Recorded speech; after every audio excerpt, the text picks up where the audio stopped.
All right, we're going to do a little swing check here for Jonathan. So, starting off here in your address position, first things first, I noticed that you have a lot of your weight distributed into your heels.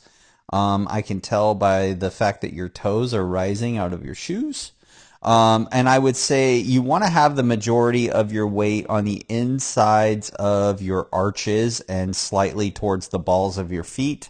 If you hopefully you know where that is, and that will help you get into more of an athletic stance, which will then allow you to get a little more knee flexion. And then the other thing that I'm noticing here is that you don't have um,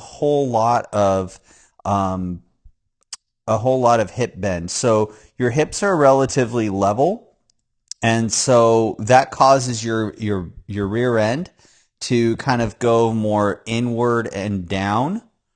And so what you want to do is you want to have the weight on the insides of your arches. You want a slight crack in your knees just to get your quads and your hamstrings engaged.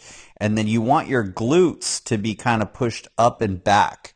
And then that will allow you to elongate your spine a little bit better. Okay. It'll put you into more of an athletic stance. It will also allow you to drop your hands down just a tad, because your primary swing plane line is a little bit on the high side, meaning, typically what we look for is a primary swing plane line to go through your belly button and not necessarily through your upper abdomen. Okay? So that's the first thing. Second thing is, as we take the club away, I can see you got a little bit of an outside takeaway. Nothing wrong with that.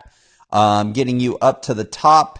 You have a shorter backswing, but that's not necessarily a problem as long as you do the right things in the downswing. As you start your downswing here, you can see that the shaft of the golf club never quite gets parallel to that primary swing plane line. And then what that's going to cause is for your hands to stay out in front of you and really disengage the body. Sorry, I accidentally got rid of our lines there. It's going to cause you to disengage the body, and you really want, in the golf swing, you want that body to be engaged.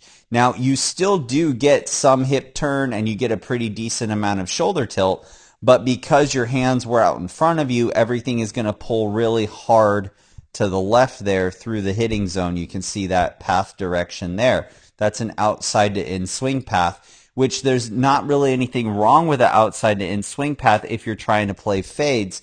But if you want to play draws, that's going to be very difficult. It also causes you to lose a lot of power. So I hope that helps. As always, aim small, swing smooth. Peace.